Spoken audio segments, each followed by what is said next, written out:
السلام علیکم ورحمۃ اللہ وبرکاتہ۔ آج ہم لوگ معلم الانشاء کتاب کے اندر پہلا سبق پڑھنے جا رہے ہیں، مفرد کلمہ اور کلام کے بارے میں۔ اس کتاب کو شروع کرنے سے پہلے میں آپ کے سامنے یہ بات ضرور واضح کر دوں کہ نحو صرف پڑھ لینے کے بعد اس کتاب کی بہت زیادہ اہمیت ہے۔ اس کی وجہ یہ ہے کہ نحو صرف کے اندر جتنی بھی باتیں اب تک ہم لوگوں نے پڑھی ہے، ان سب باتوں کو لے کر کے جو مکمل تمرین اور جو مشق ہے وہ اس کتاب میں بہت بہترین انداز میں کی گئی ہے۔ ہر ایک بحث کے لیے 2-4 تمرینیں ہیں، اور ان تمرین کو بنا کر کے آپ بہت زیادہ کانفیڈنٹ فیل کریں گے۔ یہ کتاب مکمل 3 حصوں میں تقسیم کی گئی ہے، اور اس میں کوئی مبالغہ نہیں ہے اگر میں آپ کے سامنے یہ بات کہوں کہ اگر ان تینوں کتابوں کو آپ مکمل طور پر خود سے حل کر پاتے ہیں تو پھر آپ کو مزید عربی پڑھنے یا سیکھنے کی ضرورت نہیں ہوگی، وہ عربی آپ کے لیے کافی ہو جائے گی۔ یہ اتنی زیادہ اہم کتاب ہے۔ تو آج ہم لوگ اس کا پہلا سبق جو ہے وہ شروع کرنے جا رہے ہیں، اور معمول کے مطابق پہلے اس کتاب کو ہم تھوڑا سا بورڈ پر سمجھ لیں گے، اور اس کے بعد اس کتاب کے اندر آ کر کے کتاب کے ایک ایک لائن کو پڑھ کر کے اس کو سمجھنے کی کوشش کریں گے۔ تو بورڈ پر ہم ایک جو مختصر انداز میں ایک جو سمری ہوتا ہے، پورا خلاصہ اس سبق کا کیا ہوگا درس الاول کا، وہ ہم بورڈ پر سمجھائیں گے۔ اسی کی نوٹس آپ کو مل جائے گی، اور اس کے بعد پھر کتاب پر آ کر کے انشاءاللہ کتاب سے پڑھیں گے، اور اس کے آخر میں جو تمرین ہے اس کو حل کریں گے۔ اور آپ کو ایک نئی کاپی بنا لینی ہے معلم الانشاء 1 کے نام سے، جس کے اندر اس کتاب میں جتنی بھی تمرینیں تقریباً ٹوٹل 135 یا 137 تمرین ہے اس کتاب کے اندر پہلے حصے میں، وہ پوری کی پوری تمرین اس کے اندر ایک لائن سے بنی ہوئی ہونی چاہیے۔ چلیے پہلے بورڈ پہ آتے ہیں، اس کے بعد انشاءاللہ دیکھتے ہیں۔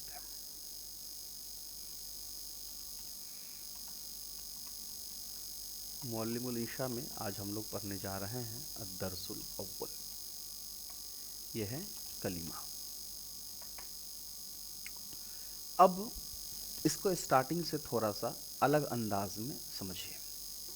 انسان کی زبان سے 2 طرح کے کلمے نکلتے ہیں، ایک ہوتا ہے موضوع اور دوسرا ہوتا ہے مہمل۔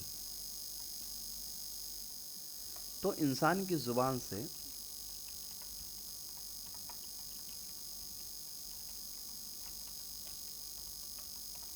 دو طرح کے کلمے آتے ہیں، ایک ہے موضوع، دوسرا مہمل۔ موضوع کا مطلب ہوتا ہے جس کا کوئی مطلب سمجھ میں آئے،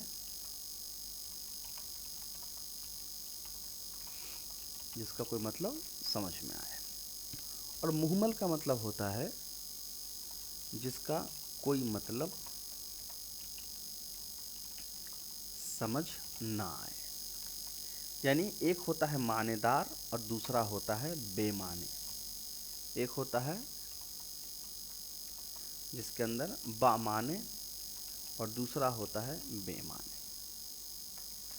جیسے میری زبان سے نکلا قلم، اور آپ کو سمجھ میں آیا قلم کیا ہے، تو یہ قلم جو میری زبان سے نکلا یہ معنی دار ہے، یہ موضوع ہے۔ اور اگر میں کچھ بھی بول دوں، لقم بول دیا، اب لقم کچھ نہیں ہے، آپ کو سمجھ میں نہیں آ رہا لقم ہوتا کیا ہے، تو یہ آپ کے لیے مہمل ہو جائے گا۔ تو میری زبان سے جو بات نکلی اور اس کا کوئی مطلب ہے، وہ مطلب آپ کو سمجھ میں آ گیا، تو وہ لفظ ہے موضوع۔ مطلب سمجھ میں نہیں آیا، وہ ہو گیا مہمل۔ ایک تو یہ بات۔ اب انسان مفرد بات نہیں کرتا ہے، بلکہ مجموع ہوتا ہے، یعنی کہ کلام۔ تو کلام مفرد کیا ہے؟ مفرد ایک لفظ، اور کلام ہوتا ہے ایک سے زیادہ لفظ۔